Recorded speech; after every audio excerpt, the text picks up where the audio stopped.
profesors Edvīns Karnītis, kurš runās par Latvijas kapacitātes pietiekamību inovatīvai attīstībai, riskiem un risinājumiem. Lūdzu, profesor.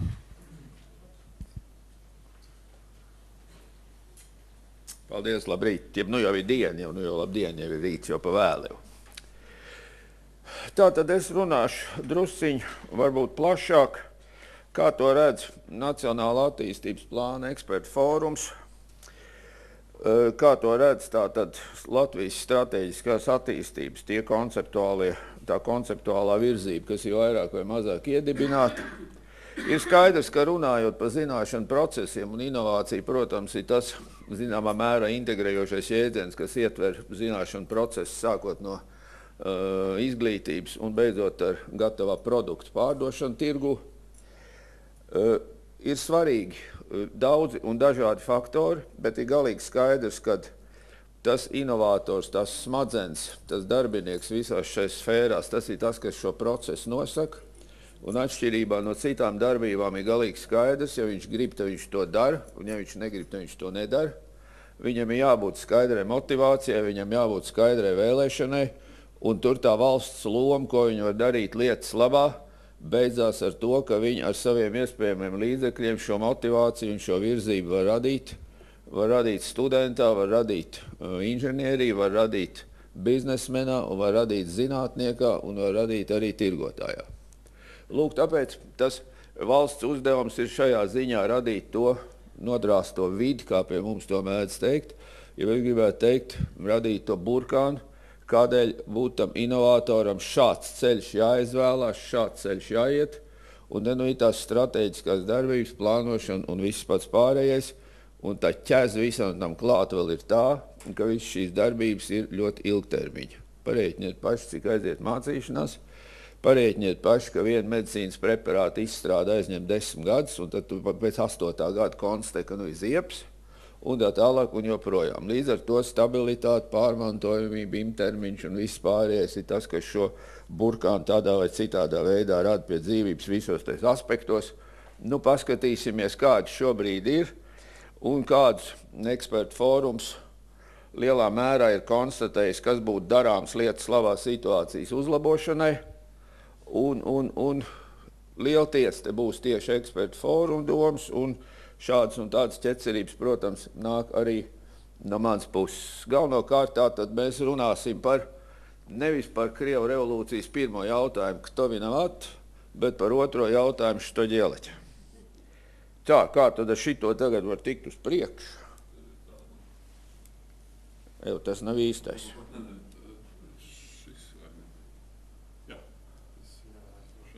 Kurš? Stipt. Tātad šobrīd mums ir spēkā divi pieņemti strateģiski dokumenti, kur nosaka šo te kopīgo virzību, kas ir skaidri izteikti uz zināšanām balstīts un inovatīvs virzības ceļš.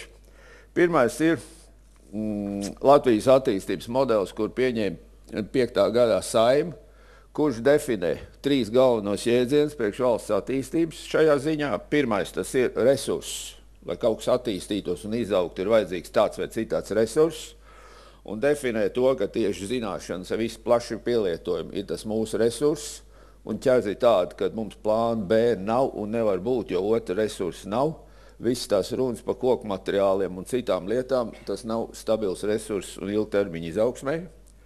No šā iet tālāk tā atkarība jau tālāk no cilvēku motivācijas tiešā veidā, vai tad mēs savus zināšanas izmantojam, liekam kopā, kādā virzienā, un te parādās tas, kas visiem patīk par to cilvēku centrējumu, un te parādās to, ka arī attiecīgais mērķis mums jānodefinē tāds, kā interesē šo cilvēku, jo tas ir pirmais motivējums, uz kurien ta valsts iest, un man jāsaka, ka iestāšanās tādā vai citādā starptautiskā organizācijā, Eiropa piesaisti, vēl kaut kas tam līdzīgs, nav nekāds mērķis, tas ir tikai un vienīgi instruments, lai mēs visi sasniegtu to, ko mēs gribam, un būsim godīgi, mēs gribam dzīvot labāk, laimīgāk, sauciet to, kā grib, un nav par to, ko kautrēties. Un tā tad tiek nodefinēti galvenie strateģiskie principi, lai ar šo te resursu pie tā mērķa tiktu, un no šā te būtiskākais šobrīd mums ir tas maģiskais angļu vārds inclusion, kurš šajā attīstības ceļā vairs nav ne kaut kāds populistisks lozungs, bet tas nozīmē tieši to, ka viss liek savus zināšanu kopiņas kopā, jo faktiski valstī, kā es vienmēr esmu teicis, resursi nav nemaz. Resursi valsts iedzīvotājiem viņu galvās sadalīts, kas ir, protams, kolosāls mīnus. Arābu šeiks pumpē savu naftu, un viņam galīgi vienalga, ko tur viss citi par to lietu domā. Šī te virzības tālākai jau materializēšanai un nolikšanai uz pamatiem 6. gadā ministra kabinets apstiprināja Nacionālo attīstības plānu tālākiem 7 gadiem, kur skaidri ir definēts 4 līnijas, kas ir šī te modeļa interpretācijai un īstenošanai. Un proti, tā ir zināšanu plaša izmantošana, un šeit ir iekšā tā inovācija un viss, kas ar to saistās. Tas ir tālāk zināšanu resursu vairošana, un tas ir iekšā viss, kas saistās ar pētniecību un tām lietām. Tālāk ir esošā zināšana resursu apgūšana un mūsu cilvēku kapitāla izaugsme. Tas ir viss, kas saistās ar izglītību visās formās, un šeit es saku no šūpuļa līdz kapam.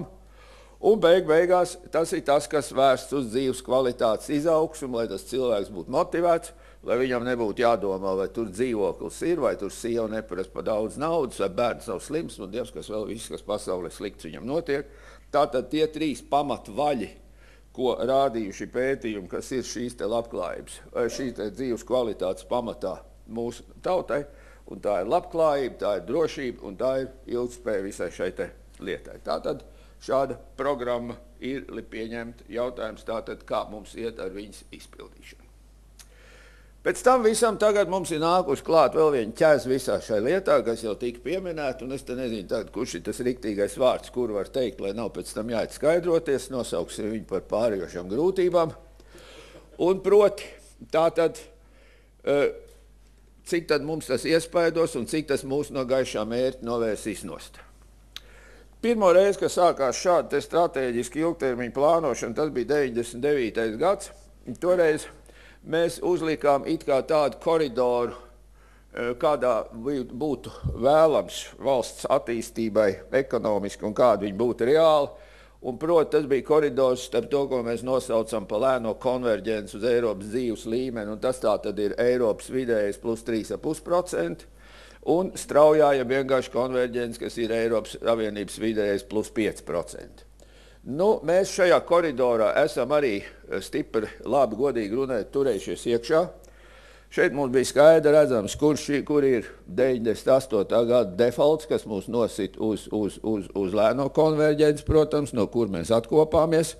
Šeit mēs redzam to izaugsmes straujumu, laba vai slikta, tas ir nākošais jautājums.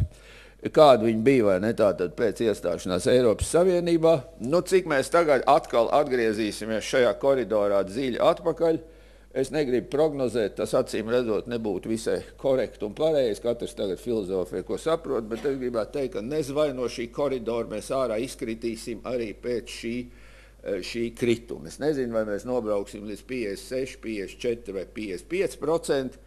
Nav būtisks, bet es gribētu prognozēt, ka no koridora ārā mēs neizkritīsim, un līdz ar to pie tiem Eiropas 100%, jo mēs arī apmēram turpat nonāksim, kur mēs būsim, bet joprojām jau uz nākušām vēlēšanām kāds solīs, ka tas būs pēc 10 gadu, tad jūs droši variet teikt, ka viņš gan runā nevisai reāls lietas.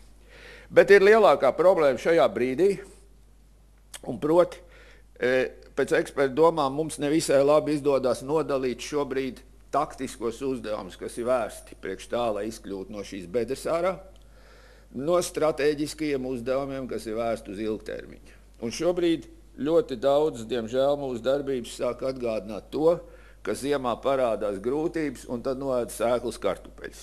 Lūk, šobrīd mums, diemžēl, šis un tas izskatās šāds te haotiskā virzienā, un var iznākt, ka mēs tos sēklas kartupeļus noēdam, un rezultātā tajā 10. vai 11. gadā, kad mēs sakām, slavu Bogu, tas saka, aiz muguras, vai ne, mēs esam pie tā tūkstneša malas, kad mums vairāk nav ne ar tiem resursiem, ne ar kaut ko citu, ko darīt. Lūk, tāpēc šī problēma ir nākusi klāt, un šī problēma šobrīd nebūtu nav atrisināta, kā tas ir. Kā tad mums ir gājis pa šo, paskatoties atpakaļ, tur ir vesela kaudz parametri, kas tātad pēc ekspertu slēdzieniem un visu veidu aptaujām tur definē, kas tas ir. Katrā ziņā visi cipari ir uz statistikas bāzes taisīti un uz cilvēku orientēti, piemēram, materiālā labklājībā nav nekāds IKP iekšā, tur ir vidējais ienākums gan tiešā algas veidā, gan no sociāliem fondiem, gan inflācija un tā tālāk. Lausties, protams, viss iepriekšējos gadus ir bijuši šajā te materiālajā jomā, un sociālajās jomās mēs diezgan vāji esam mācējuši šos te iegūmus pārnest. Ja, teiksim, tur mums dzimstība uzlabojās un līdz ar to familija, teiksim, rāda zinām progresu, vai ne, viņi ir krasi nepietiekami, bet dinamika katrā ziņā ir bijis pozitīva, mājoklim dinamika ir bijusi pozitīva un tā tālāk, kas attiecās uz iesaist un atpūtas parametriem, vienkārši tie tiek statistiski mērīt reiz pa 5 gadiem, un tie 5 gadi būs tagad 8. gads, tāpēc tur arī to ciparu šobrīd nav.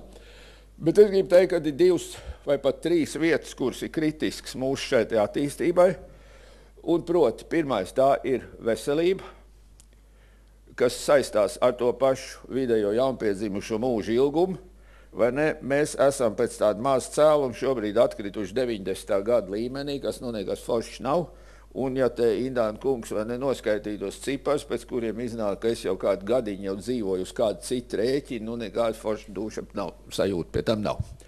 Tas ir pirmais, jo gal galā tas ir tas, vai ne, kur nekāds ne kvantitatīvs, ne kvalitatīvs demogrāfija un darbspēks nevar sanākt. Otra problēma mums, diemžēl, ir izglītībā. Tas, kad mums ir zināms sarkans stabiņš parādījies 7. gadā, tas ir pateicoties zināmām problēmām, kas ir atrisināts mūža izglītībā un tikai. Bet ir ļoti negatīva tendence, kas nu ir jau gadus, faktiski 3. kad mums kapitāli samazinās to cilvēku skaits, kas formāli vai neformāli mācās. Runa iet gan par jauno paudzi, gan par vecāko, kuriem vajadzīga pārkvalificēšanās vai kaut kas cits. Pie tam samazinās nevis pēc absolūtās vērtības, bet samazinās proporcija. Lūk, tas, kad mācīšanās vērtība, motivācija atkal sāk krist zemē, mēs nospriedām, ka lielā vainā šeit ir tie visi materiālie procesi, kas bija iepriekšējos gados. Tas, ka nekvalificēts strādnieks uz celtniecībā varēja saņemt apaļu summu, lai viņš varētu braukt ar BMW uz darbu, nozīmē tikai to, ka kādu vēlnu pēc man jāmācās. Lūk, tas šobrīd ir mācīšanās motivācija nodzīns zemē. Ja viņi mums bija laimīgā kārtā pacēlusies 2000. gada sākumā, mēs tur bijām nobeiguši tos 90. gadus, ka katrs Farcovščiks bija liels biznesmens, tad tagad mēs esam šai vietā atkal, tā ir mūsu otra problēma šeit redzam. Un trešo šeit jau pieminēja, te viņš tiks saukts par tur vardarbīgiem nāves cēloņiem, mums viņi ir fiziskā drošība, tur ir gan noziegumi, gan ievainojumi, gan šie nāves cēloņi. Viņa ir ļoti svārstīga, un tas, ja viņa ir 7. gadā bijusi forša, tad tas ir galīgs gadījuma raksturs, jo iepriekšējos gados tāpat vien gads sitās vairāk, otru mazāk, vien gadu noziegumu vairāk, otru mazāk, bet kopīgs pozitīvs tendences, diemžēl, nav. Lūk, visi šie, kas noslīgs, sadeg, kurus nosit, un, diemžēl, ko vēl visi izdara, kāds tur var būt demogrāfisks process šajā vietā. Tas, kas ir ielikts iekšā, tur jūs redzat, ka ir bišķi vienlīdzīgāk, protams, kad materiālais joprojām ir. Cik nu būs šogad, es teikšu, ka nekāda ne 4, ne 3% acīm redzot neiznāks, bet es gribu teikt, ka šogad jau 2% vēl šis pieaugums būs pēc statistikas, to mēs varētu noprognozēt, bet kas būs tālāk nākamā gadā, tas jau ir nākušies jautājums. Kas tad ir šeit, ko mēs varētu pieminēt, kādus riskus, ko redzam un kas būtu tās darbības, kas būtu darāms, lai situāciju padarītu drošāk, ilgtspējīgāk un tā tālāk. Pirmo riska faktoru es esmu nosaucis kā sabiedrība. Un proti, tā ir sabiedrības ieinteresētība, motivācija un šī pat līdzdalība. Es atsaukšos uz vienu Eirobarometru 5. gada analītiku, kura ir 5. gads, bet kura es gribētu teikt, ka šodien jau nav principā mainījusies, un kurā Latvija neizceļās ne ar ko uz pārējo kaimiņu un arī uz visu Eiropas Savienības fona. Ja jūs sabiedrībai jautājiet, vai zinātnes un tehnoloģija attīstība ir nozīme, vai tā ir pozitīva, vai tā cels mūsu dzīves kvalitāti, vai jaunatnē tā ir svarīga lieta, visi vienā balsī saka, jo, noteikti, protams, dabiski un tā tālāk. Ja tev nākošais jautājums, ja jūs pats tur esat ieinteresēts, jūs pats varat interesēties, jūs kaut ko ziniet tur vai ne un tā tālāk, te jau tā sajūsma ir stipri mazāk vai ne un zilais stabiņš paliek garāks. Ja nonākam pie pēdējiem jautājumiem, te viņi nav visi, kas vai nesaistās, ko te jūs pats dariet un cik jūs pats esat aktīvs vai ne un jūs paši darbības praktiskās un tā tālāk, nu, te jūs redzēt, ka to sarkano stabiņu ne tikai Latvijā, bet tur visiem knapi var vispār redzēt, toties tas zilais ir tāds kā briedz. Lūk, šeit ir tas motivācijas trūkums, un šeit tātad mums ir tas sadalītā resursa izmantojamība šādam te attīstības virzienam. Kamēr ir šī te attieksme, kamēr tačks stūmējs nopelna tik daudz, ka viņam pietiek ne tikai priekš BM, bet priekš vispārējā, vai ne kaut kas tam līdzīgs te labi nesanāks, tāpēc šī lieta ir tā, kur ir, es gribētu teikt, arī sociologiem darba pilns rokas. Otra lieta, ar šo cieši saistīta, saistās ar valsts pārvaldi, ar šo te valsts funkciju lomu un beigās ar valdību lomu un uzdevumiem šajā te spektrā. Tātad, sākot no paša sākuma, mēs redzam, ka galvenā problēma mums šajā te valsts pārbaudē ir drausmīgi sadalītā, drausmīgi sadrumstalotā politiskā vide, kur mums partijas, mēs paši zinām, kādu metodu viņas mums vairojās. Viņām, protams, ir katram savs intereses un katram savs pieeja un katram savu prioritāti. Rezultātā mēs nevaram uztaisīt nevienu valdību pie nevienas saeimas, kurās šobrīd jau nebūtu 3 vai 4 partiju koalīcijas. Es gribu teikt, ka, lai man sociologi protestē, bet es gribu teikt, ka pēc nākošanām vēlēšanām nezinu, vai 4 iztiks. Ko tas nozīmē? Tas nozīmē, ka tiek noslēgts kaut kādas aprēķina laulības uz tādiem vai citādiem pamatiem, kurus pēc kaut kāda laika jūk laukā. Aprēķina laulības gan esot tās stabilākās, bet gan jau tās tieksmes, vēlmes un tā tālāk parādās dažādas, pilnīgi dabīgi. Un līdz ar to mums tie valdību dzīves ilgumi ir tādi, kā viņi ir, un mēs mainām 3 valdības vienas saeimas kadences laikā nepārtraukti. Arī šīs saeimas laikā nomainīsim 3. valdību, nekur mēs nespruksim. Ko tas nozīmē? Tas nozīmē, ka viss tiek orientēts uz īstermiņa rezultātiem. Atceramies, tātad, cik tad vajadzēja laika inovatīviem procesiem. 100 dienas mums ir kļūst par kaut ko tādu, vai nekas, ir, ja tu 100 dienās kaut ko neesi izdarījis, tad tu vispār esi redījis. Vai šādos apstākļos valdība ir stipri ieinteresēta domāt par ilgtermiņu procesiem, kuros viņu var tātad tikai ieguldīt kaut ko, no kuriem atpakaļ nāks tikai vēl pēc 3, 4 vai cik tur valdībām vispār kaut kādi pirmie augļi. Lūk, tātad, šeit ir tā lielā problēma ar to sadalīto politisko vidi, vai ne? Nav mums tās skaidru un gaiši arī visi valdības cilvēki ir cilvēki, arī saeimi ir cilvēki, un ar to motivācija ir tā, kā ir. Kas tad šeit būtu jādara?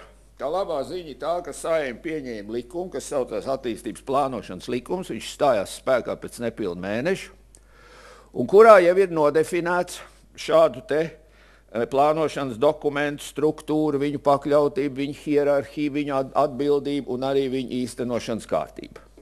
Lai Dievs dod, ka viņi tiek izpildīti, galvenie punkti tātad, kas mums ir jādara. Pirmais tātad, tā ir ilgtspējīgas attīstības stratēģija. Nacionālais attīstības plāns ir vidēja termiņa programma. Ilgtermiņš mums ir vajadzīgs, likums ir nodefinējis, ka viņam ir jāatbilst šim te modelim, ko es jums prezentēju. Acīm redzot, viņam ir jānosēdz šeit stratēģijai tie jautājumi, kas ir ilgtermiņā no Nacionālā attīstības plāna. Ekspertu vērtējums ir, ka šodien tas, kas tiek taisīts stratēģijas 2030 līmenī, nevisai atbilst šim te, tur ir pārāk liels romantisks populismu moments iekšā tai vietā, lai būtu viss šīs dzelžainais pragmātisms. Faktiski modelī ir dzelžaina pragmātiska lieta. Ja ir tāds resurss, tad ir šāds te mērķis, tad ir šādi te līdzekļi, tur īpaši kustības brīvības nav. Tālāk valdība ir pateikts, ka visiem valsts plānošanas dokumentiem jābūt ir vienotajā hierarhijā. Un šeit mums divi lielākās problēmas ir ar diviem dokumentiem, un proti tā ir Nacionālā Lisabonas stratēģija un lauka attīstības programma, kur peld savu ceļu. Lisabonas stratēģija, kā zināms, ir 2000. gadā Eiropas stratēģiskais modelis, kas faktiski arī ir uz zināšanām balstīts attīstības deklarētājs, bet, diemžēl, bez kopīgas virzības, bez kopīga mērķa un bez tāda kopīga nosprauduma. Tur ir vēl citas problēmas viņā. Mēs vēlāk pastīsimies, kāpēc viņš tika pēc tam piestrādāts pie viņa, bet principā tas ir tas pats modelis, bet tomēr viņš mums peld savā nodabā. Pa laukiem un zemkopības ministrija, man liekas, visiem labi zināms, nav ko tērēt laiku. Tālāk ir kolosāli nepieciešams un definēts, ka mums ir nepieciešams tā kā jebkurai citai valstī kaut kāds strateģiskās attīstības centrs, institūts vai sauciet viņu, kā zinām, tātad profesionāļu kopa, kas nodarbojas ar šiem strateģiskiem jautājumiem un nevis pašdarbības ceļā. Mans personīgais uzskats ir, ka ne jau ierēģiem ir jātaisa valsts attīstības, ja nozars stratēģijas, ierēģiem ir viņas jāīsteno, un tā ir viena no mūsu lielākajām problēmām, ka mēs viņus uzticam ierēģiem, jo viņš viņus uztaisa tādas, kā nu viņš šodien var īstenot, un lai Dievu dēļ viņš nepalikt lieks. Lūk, tik uzdot šādu te centra nolikumu un principus izstrādāt ekonomikas ministrijai. Diemžēl tas variants, kas pat labam ir taps un kur taisās likt priekšā kabinetā, nenosedz valsts attīstību kopumā. Viņš ir orientēts tikai uz vienīgi uz ekonomiku, bet pie šī attīstības modeļa vēl vienreiz mēs nevaram atraut ekonomiku no visu kā citu, jo kas te viņi implementēs un kā tas viss notiks. Protams, tad ir vajadzīga visu ministriju kopēja darbība, atcerieties, ka bija tur tāda lieta, un šeit es varu minēt gan budžeta nostāļu neatbilstību napam daudzos gadījumos, gan ārpolitikas neatbilstību visai kopējai virzībai, un pašās beigās, kas joprojām nav izdarīts, napam tātad, kurš ir pēc nosaukuma plāns, bet pēc funkcijām programma, viņam ir nepieciešams, protams, rīcības plāns, kas vēl, diemžēl, ir jātaisa, nu jau 2 gadu būs aiz muguras, plāna nav, kas ir, protams, liels mīnus. Tālāk par šo te resursu, par cilvēku kapitālu, vai ne, kuram tātad mēs runājam par dzimstību, mēs runājam, viņi mums aug, bet viņi mums tātad ir pamazu, tātad visi atbalsta jautājumi dzimstībai un stimulēšanai ir aktuāli, fiziskā un garīgā mūža pagarināšana, kaut arī te kolēģi runāja par novecošanu, ar visu to pie šī cilvēka resursu trūkuma, tātad medicīna, sociālās programmas, veselīgs dzīvesveids un viss pārējais, kas ar to saistās. Par fizisko drošību tātad mēs pieminējām. Emigrācija. Par emigrāciju es gribētu teikt vēl vairāk. Gudro cilvēku emigrācija velk pie sevis līdz vairākas citas lietas. Un šeit Eiropas brīvā cilvēku kustība mums faktiski nodarīs diezgan liels ķezas, būsim godīgi. Un proti, tas, ka viņš aizbrauc viens, tas nozīmē, ka viņš aizved līdz tās 2, 3, 5 darba vietas, kas pulcējās ap šo izglītoto gudro cilvēku. Tas nozīmē, ka viņš iespējams aizved līdz savu sievu ar visu to, kas ir ap to riņķī. Tas nozīmē to, ka augstākās izglītības sistēma, es runāju par gudru cilvēku emigrāciju, par izglītotu, ir strādājusi priekš kaut kādas citas valsts ekonomikas, jo ekonomikas Eiropas Savienībā, es atgādinu, ir joprojām katram sava. Tas nozīmē, saproties, ka pēc kāda laika, kā to rāda šobrīd viens otrs Āzijas un Latiņa Amerikas valsts pieredze, valsts izglītības sistēma sāk orientēties uz šo izglītoto cilvēku eksportu pēc savām sadalījumu, pēc savām programmu paketēm un vispārējo. Jo tieši tās ir tās pieprasītās studijas un gal galā, ko pieprasa, to arī dod. Lūk, šāds te process nesmuks risinās un tāds viņš arī notiek. Tāpēc šis ir ļoti, ļoti būtisks jautājums. Imigrācija šeit tika aizskart vairākos virzienos. Es gribētu teikt, kāda ir mūsu nostāja. Un proti, nekvalificēta darbspēka imigrācija Latvijai nav vajadzīga, to mēs esam teikuši arī ziedlaikos, un to mēs vēl vairāk sakam šodien, kad nodarbinātības dienests saka palīgs strādnieks un apkopēja vispieprasītākā profesija. Pilnīgi noteikti šie mums nav vajadzīgi. Bet mums ir noteikti vajadzīgs izglītots. Gan vai tas ir zinātnieks, vai tas ir augsts kvalificēts inženieris, vai tas ir augsts kvalificēts tehniķis un strādnieks. Tā ir pilnīgi cita lieta, un ja mums ir, kā te Ināna kungs parādīja, nepilni 1,5% cilvēku ar augstāko izglītību, nes kāpēc Amerikas statistika uzrāda imigrantos 37% ar augstāko izglītību. Ne jau šie cilvēki ar to izglītību ir tie, kas taisa sociālo spriedzi un darās tur pie brīvības pieminekļa. Tie nav tie. Lūk, tāpēc, kāpēc viss attīstītās valsts gudro visādus stimulus, lai šādu darba spēku piesaistītu zināšanas plūst pirmkārt tur, kur viņas jau ir, un viņas plūst tur, kur viņas novērtē, un tur, kur viņas ir vajadzīgas. Mēs liekam visādus šķēršļus priekšā un izgudrojam, kā tik nu var. Es runāju šeit gan par drošības lietām, es runāju šeit par tām spriedzes lietām, uzspīlētām, un es runāju šeit par valodas lietām. Un manā sapratnē valoda, un ekspertu fóruma sapratnē valoda ir ne tikai angļu, bet arī krievu. Tālāk, nākamais tātad par izglītību un izglītotību mēs runājam, tā ir pirmšķirīgs faktors šī cilvēka kapitāla kvalitātei. Tālāk par produktivitāti un viņa darba ražīgumu, tātad par resursu izmantošanu, es domāju, ka nav ko runāt, un par augošo dzīves kvalitāti, kas šim ir vajadzīgs, arī nav ko runāt. Tātad visas šīs investīcijas, kas tur aiziet, ir tas, kas vajadzīgs izaugsmei, un ja mēs šīs investīcijas šai brīdī nogriežam uz nulli vai uz mīnusiem, tas nozīmē to, ka mēs šos sēklus kartupeļus ēdam nost. Nes kāpēc tie paši, labi, zviedri mums tur brīžam ir draugi un brīžam nav draugi, bet šobrīd kaut kā viņiem tā politika ik pa brīžam ir galīgi otrādi. Tālāk pie inovācijas.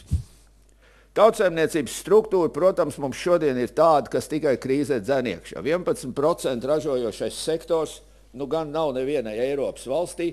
Te tika pieminēts kā piemērs Lietuvai viņš ir 25%, un te ir viens iemesls, saproties, kāpēc lēšiem šajā brīdī situācija ir labāka.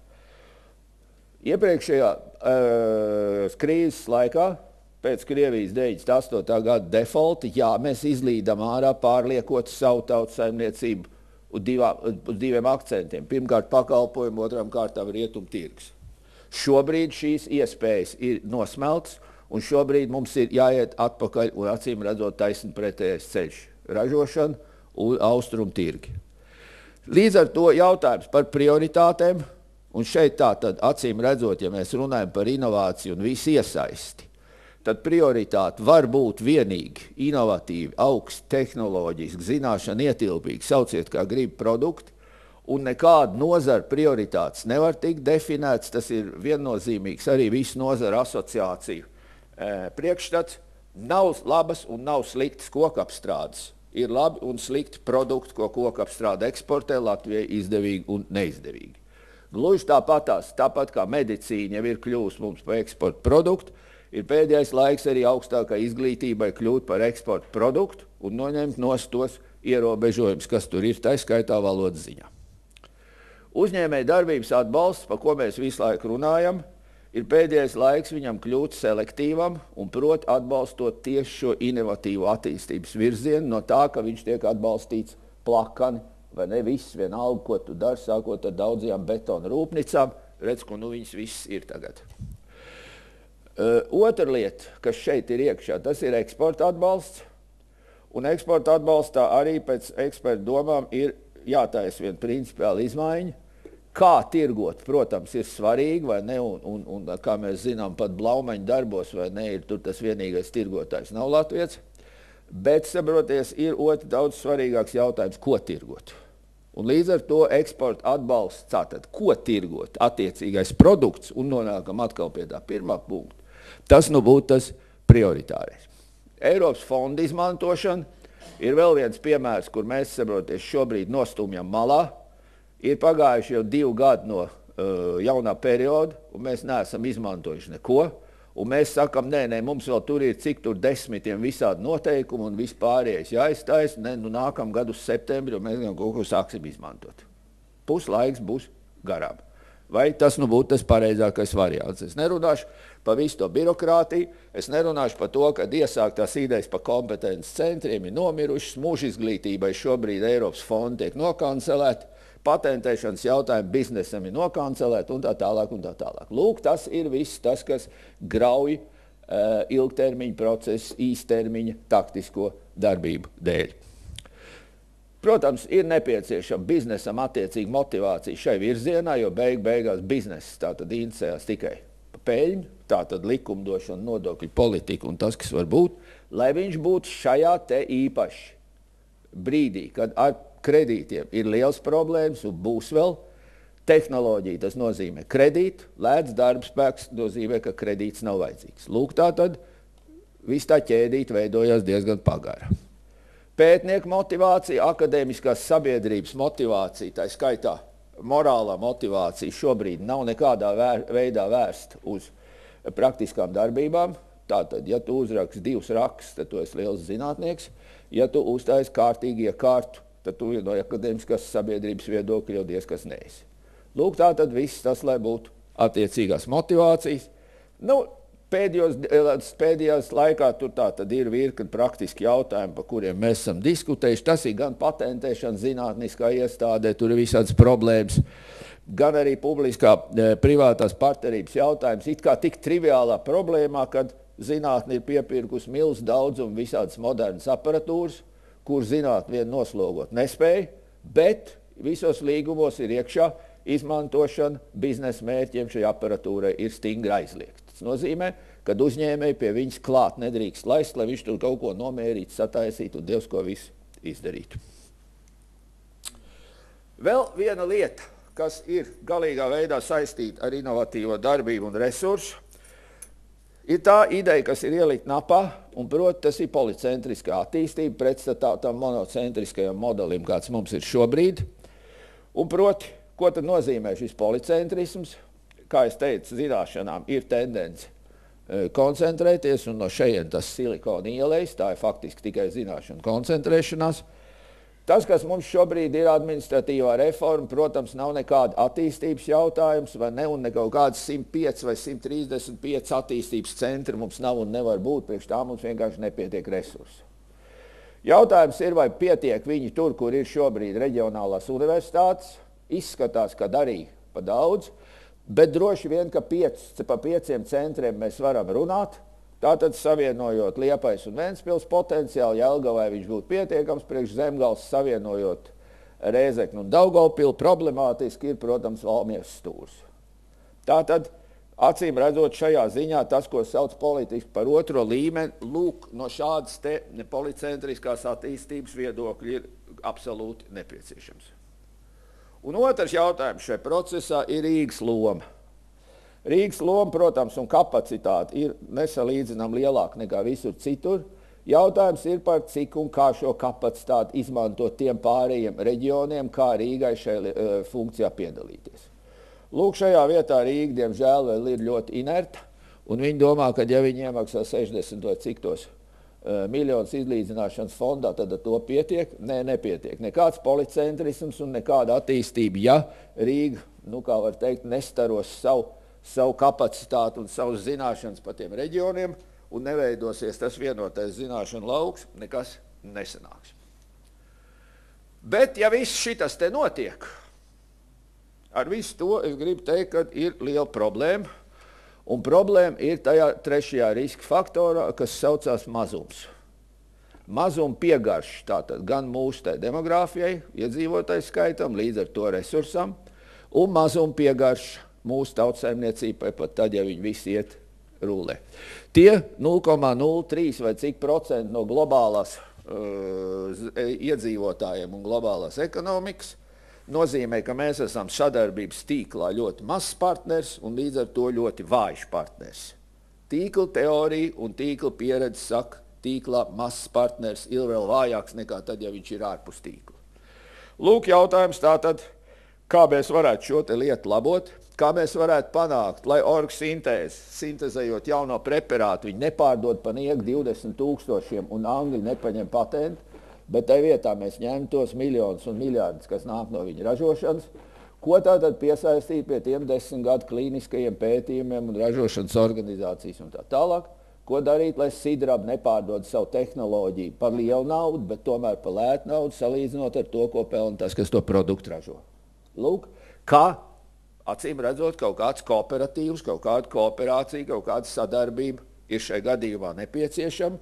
Un tad mēs varam paskatīties uz tām valstīm, kas ir tepat blakam ap Baltijas jūru, Un gan Ziemeļvalsts, gan Baltijas valsts jau viss tāds pašs maziņas vien ir, un pat tie lielie Zviedri, kur domā, ka viņi ir lieli, jau arī pasaules mērogā nemaz tik lieli nav. Bet toties visām šīm te valstīm ir divas labas lietas, kuras saka, jā, šāds te ciešs sadarbības modelis ir iespējams, un proti visām ir šī te cieņa un pamats uz zināšanu resursu. Un otrs, visām ir šī te virzība uz savu iedzīvotāju dzīves kvalitātes celšanu, kas viss ir ielikts jau esošo reģionu sadarbības modeļu pamatā. Un līdz ar to ir pilnīgi iespēja runāt par to, ko faktiski ekspertu līmenī runā jau gadus 5, par to, ka šāda daudz ciešāka sadarbība un tieši šādos te zināšanu procesā reģionu valsts starpā ir nepieciešama. Es atceros, tas bija, kad man liekas, Leņķa kungs toreiz bija, ka bija šitai te Baltijas Ziemeļpadomes jubileja Rīgā, bija kā 2 gadu atpakaļ vai 3 gadu atpakaļ, kad bija konferences tur tajā kuģniecības muzejā. Te viens dāņu eksperts teica, vecīši, šitajā reģionā konkurence jāaizliedza likumu, šeit var būt tikai sadarbība. Tātad, iekš kam tas mūsu priekšlikums ir, kuru mēs šodien sūtam no ekspertu fórumu projām, tai šobrīd topošai ar Eiropas svētību Baltijas jūras reģiona stratēģijai, kur atkal, diemžēl, ir pēc Lisabonas parauga tāds projektu kopums un tikai. Tātad ielikt šo kopējo principu par vienotu Baltijas jūras reģionu zināšanu telpu, kurā tātad aptver visu reģionu, kurā katra valsts iegulda savu resursu, kuram viņš ir tādā vai citādā izglītībā, tādā vai citādā ražošanā, tādā vai citādā pētniecībā, tātad saliekot šo te kopā, aptverot visu procesu un arī pēc tam benefitus sadalot kristīgi un nevis pa bratski.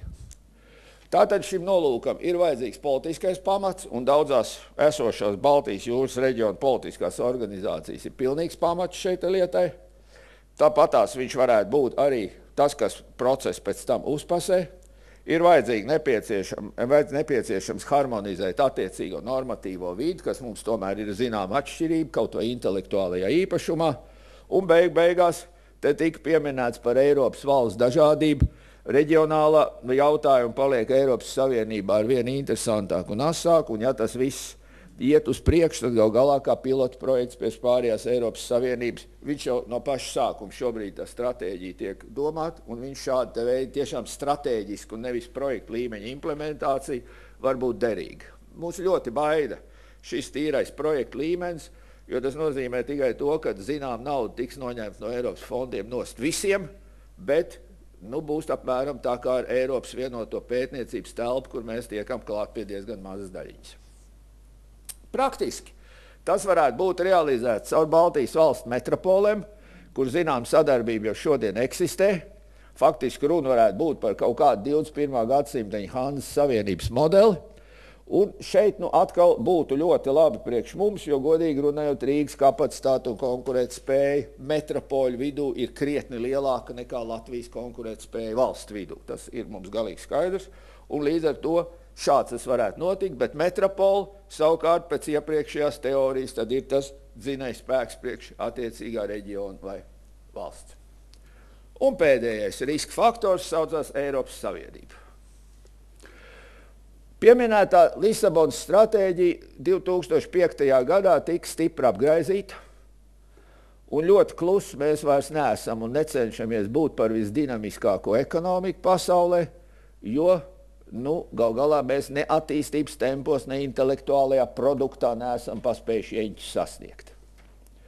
Un manā skatījumā viens no tiem galvenajiem cēloņiem ir tā duālā sistēma, kāda šobrīd ir Eiropas Savienībā. Ar vienu kāju mēs esam 27 neatkarīgas valsts, ar otru kāju mēs esam faktiski federāla valsts. Jo neatkarīgas valsts pēc definīcijas ir, un tai pašā laikā tādas valsts pazīmes kā robežas un vīzas sistēma, likumdošanas vidi, monetārā sistēma, pilsonība un tā tālāk šodien mums eksistē.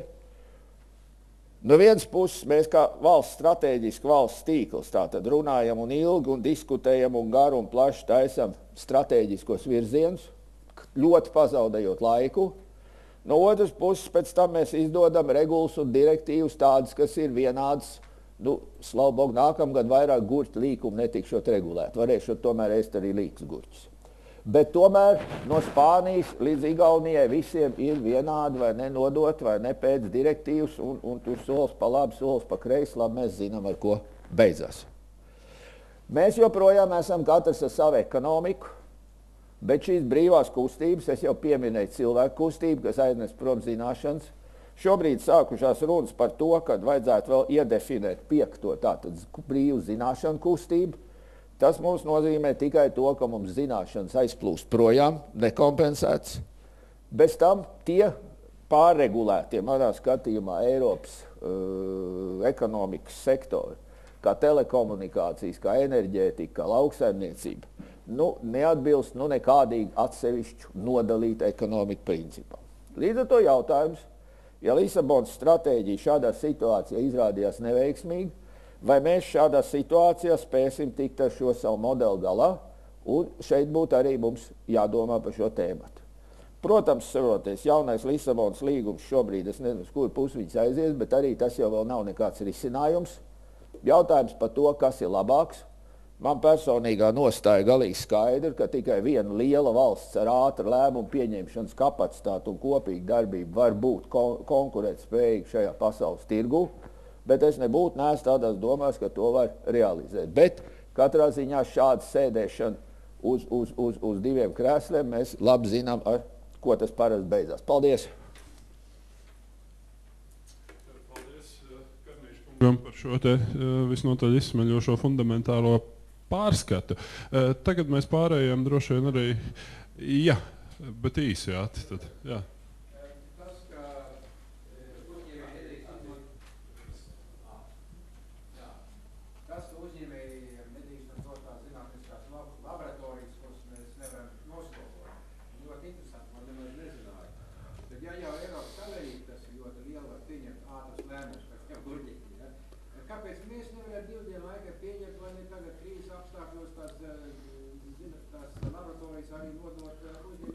Tāpēc, ka tā Eiropa ir pieņēmusi to lēmumu, vai ne, ka to nedrīkst darīt. Un visos šajos te līgumos ar visām augstskolām un visiem institūtiem ir atsauc uz attiecīgo Eiropas spēles noteikumiem, kad šis pat cik jums ir 85% apmēra sponsorēts no Eiropas fonda, tad vecīši tikai priekš nekomerciāliem mērķiem. Tātad mums jāiet, kāpēc mūsu cilvēki nestrādā Briselē un nemaina to? Tas jau ir nākošais jautājums. Ļoti ātri vēl viens jautājums. Ļoti piedodiet. Tiešām Eiropas Savienības nauda nogriezt kompetenci centriem un mūža izglītībai un galvenais patentēšanai. Kas to izdarīja? Kurš pie mums griež naudas nost un liek klāt? Leģkungs, kā jūs domājat, kurš tas ir? Kur tā lielā gudrība, mēs apēdām to sēklu kartupeļus? Mēs ēdam šodien no sēklas kartupeļus tiešā veidā. Kompetences centra ideja nokancelēta, vai ne, nav naudas. Mūža izglītībai bija, man liekas, 2 nedēļu atpakaļ uz kabineta sēdi bija 5 programmas iedotas, vai ne, kuras vajag ne jau kancelēt, atbīdīt. Uz cik ilgu laiku, es nezinu. Atbīdīt. Un programma, kurā bija iekšā biznesam atbalsts patentēšanai ārzemēs, kas ir kritiski vajadzīga lieta, arī ir nokancelēta, bet par to, ka varētu būt atbalsts zinātniskām iestādēm, par to vispār neiet runa. Jā. Labi, paldies uz šīs bēdīgās nots. Es domāju, ka mēs varam pabeigt šo prezentāciju, bet skaidrs ir tas, ka droši vien, ka Karnīškungam būs vēl vesela rinda arī citu jautājumu, bet es lūdzu viņus pierakstīt un aiztaupīt līdz beigām, kad mums būs diskusija. Tā, līdz ar to man tad ir iespēja beidzot dot vārdu Ilonai Kilkucānei no Latvijas darbdevēju konfederācijas, kur